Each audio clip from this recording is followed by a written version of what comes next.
Hi guys, I'm Dean and I grow and scale construction industry businesses. Now a big part of growing a business is sales and getting highly proficient at qualifying customers and selling the right people into your business. Anything after sales is actually irrelevant. It's operational, it's the delivery side of the business.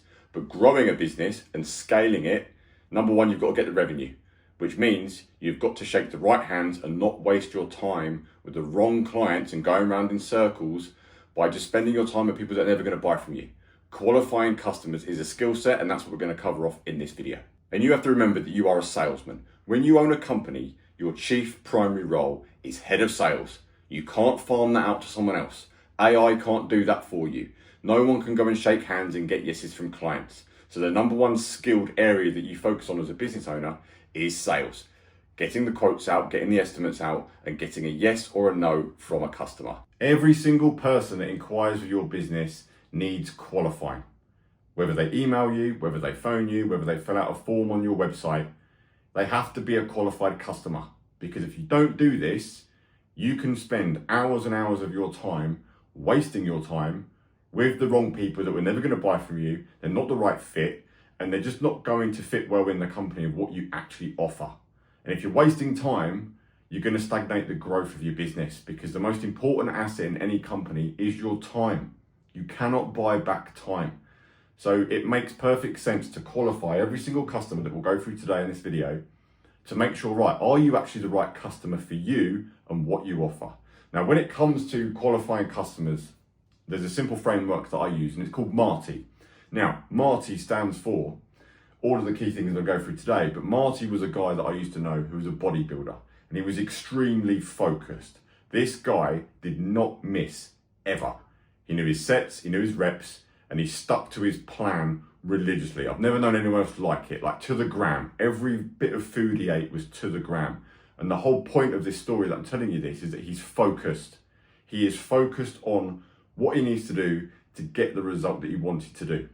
And in business, if we ever lose focus of who the customers are that we want to deal with, and if we're not being clear, dead on, right, this is what we're doing as a company, versus being just completely distracted by any lead that comes in or anything else that goes on in the business, you're not going to achieve the results and you're not going to achieve the success that you want. You're not going to grow to the scale that you want.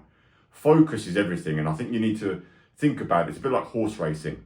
It's a horse with the sides of a bit of a helmet on the horse that blocks out their vision so they can't see the other horses. It's because they want the horse just focused on galloping as hard as it fucking can down the track. And this is what qualifying customers is. Now, going back to Marty, the bodybuilder of focus, what I've managed to do is build this framework so it's easy to teach people and it's easy for you to remember as well. Because if you're not doing Marty, I guarantee you're being a distracted, busy fool. Number one, M, is money.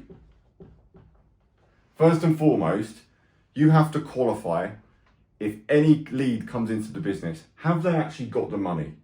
Rule number one of sales, don't try and sell something someone hasn't got the money. Like, you have to ensure that someone can actually afford your services. So you've got to factor into your qualifying process a range of budget, a likely cost, a meter squared rate, whatever it is that you do.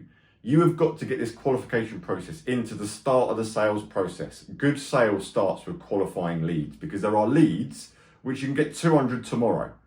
And then there's qualified leads, which are going to whittle down to a select few of people. And you want to be spending your time on qualified leads. Number one, have they got the money? So you want to build this into your marketing, you want to build this into your lead form, or if it's on a telephone and actually saying to people, well, for what you're looking at, you're going to be likely looking at X price and Y price between this range. Does that meet your budget? And if they go, oh, absolutely no way, I'm just looking for a really cheap option, then you know straight away they haven't got the money, they're not the right client. Now, obviously, you've got to sell yourself and you've got to build it up, because people do throw up the smoke screen of, oh, I'm looking for the best price, but actually they want a lot more. But go with me for the second to the purpose of qualifying customers.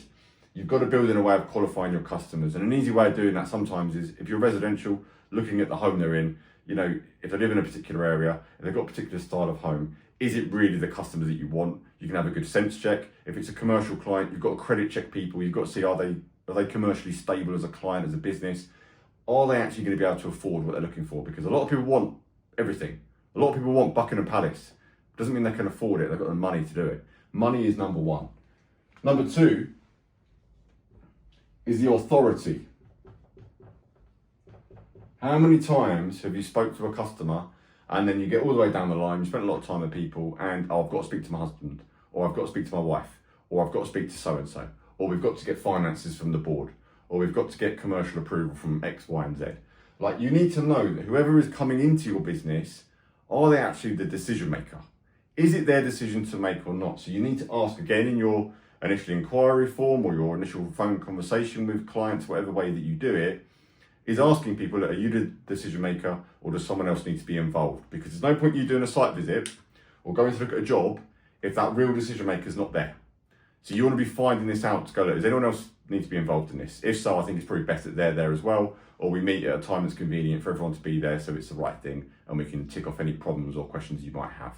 Like, you've got to ensure that, because you will just go around in circles and there is nothing worse than just emails backwards and forwards, secondary questions. You can't get to the root cause of the problem and what people are trying to find out. Who is the decision maker? And a lot of times it might be the wife. Doesn't always mean it's going to be the husband. But in a business setting, if I'm going in to meet someone from a business and let's say it's someone from admin or someone from a particular department, the minute I'm there, I'm trying to find out, right, who is actually the decision maker? Is there board approval for this? Is there capital expenditure allowed for this? Whose decision is it? What's important to them? And then try and meet that person and look and ask them, look, what's important to you? What are you looking for? What's the most important things? What's the biggest criteria that you need to achieve for this project? Authority is everything, because you don't want to be wasting your time speaking to the wrong person. Then it's R. And it's really finding out what their requirements are. Like, what does the customer actually want? Because sometimes the customer comes to you asking for something, but you know they actually need something different because you're the expert, you're the pro, you're the one that runs your business, you know the ins and outs of everything. Sometimes people will come to you going, look, well, we're looking for this, this, and this. And you might go, I understand why you are, but you really want to be looking at this, this, and this because of this, this, and this. And this is going to be unique to your business and what you do and what you offer. But you really want to be finding out the requirements, because if they're looking just for maybe the cheapest option or a cheap fix or a bodge job or a cash job, you probably know it's not the right client for you. Whereas if they're looking for quality, standard, aftercare, good service, premium products, this is highlighting to you that this is actually the right client that you want. You know, the requirement of that customer has to be found out. What are they actually looking for? What's important to them? What are the key 3 boxes that you tick those boxes, they're going to go with you and they're going to choose with you. Like, this is what you need to tick off. And then T is time. There's a lot of window shoppers out there. There's a lot of people looking for free advice. There's a lot of people looking for speculative costs. So really you want to find out, is this a project you're looking forward to go ahead with soon? Or is this a maybe project? Or is it a now project? When are you looking to do it? Because equally, giving someone a price now and going through a sales process now and looking to have it done next year, prices change all of the time. You know, what the cost is today could be completely different to in 12 months' time, especially at the minute in the current climate of the UK government. Things are moving all the time, costs are going up, taxes are going up. You can't guarantee a cost right now, and things change all the time. So you need to be aware, right, when are you looking to go ahead? Like, or are you just fishing for free information and just to waste my time? So you want to be asking people all the time, Rob, when is this project likely to happen? Maybe it's in planning. Maybe you need to find out what's going on with the planning process, what happens next. Have they got the budget? Have they got the finances in place? You know, because equally the timing of that, they might need to raise finance, they might need to remortgage a home, they might need to move out of a commercial building. Whatever it is, you've got to find out what time scales are you working to? Because then you can cut to the chase and go, look, well, based at the minute. Because if someone says, look, we're going to do this in a year, then you're better off going back to the authority piece and then the money piece of going, look, what are the most important things you need? Well, based on what you need, it's going to likely be around this cost. But what I recommend is you come back to me 3 months before so we can firm up the costs based on the realities of where everything is back then, rather than wasting all of your time now. Like, time is precious, but not everyone's looking to go ahead right now. And equally, a red flag is if someone wants it doing tomorrow and they want you to drop everything, it's probably a red flag of a client because they're not willing to wait for the right quality and service. It's always the people that want everything cheap and they want it now, the most demanding clients, which for me is a red flag as a client, because a good client is willing to actually pay the money. They're going to make clear, good decisions like pretty quickly.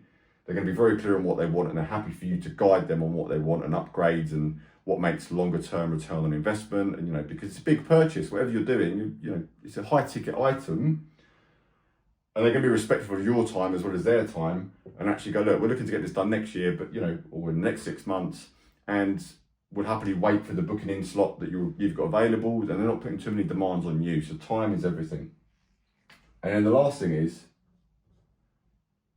for why, it's yes or no. You have got to be ruthless on every lead that comes in. Are they the right lead for you? Qualify them. Sense check it yourself. Every single lead and inquiry, and have these things in your head and go, right, has this person got the money? Has this person got the authority to actually make the decision? Are there requirements in line with what you offer as a business and a brand, and does it match your values and the standards that you want to deliver? Are they looking to go ahead like now? They're ready to buy. You're not trying to convince them to buy. They're looking to go ahead. You've just got to be ruthless and go yes or no. Do I spend my time on this lead? Yes or no? Because if you're wasting time on leads that don't match these requirements, you're just wasting time and you're not growing the business. And the fear that all of you will have, I guarantee it, is the fear of saying no. Saying no to the wrong types of jobs that cause you all of your headaches, take up all of your time, end up making you minimal margin because it's a complete ball ache. The job runs like a sack of shit because the client's difficult. You can't really deliver it properly because you've gone against your values of what you're trying to be as a business. Saying no is a super skill set, and I just double dare you, after watching this video, any lead that comes in, saying no is the super skill of successful people. Like, the better I've got at saying no to the wrong people, it frees up your time. Because any time where I said yes to the wrong person, it's always gone wrong. And I bet you've done this as well. It's cost you time, it's cost you money. The customer's still not happy even though you've gone through every single hoop you possibly could have done. And you've got nowhere. And what you are doing, when you say yes to the wrong people, you're saying no to the right people. But when you say no to the wrong people, you are freeing up your time and your capability to say yes to the next lead that is the right customer. Qualify your leads and your sales will improve tenfold. If you found this video useful, check out this next video. It's the complete full blueprint of scaling a business in this industry. Check it out now.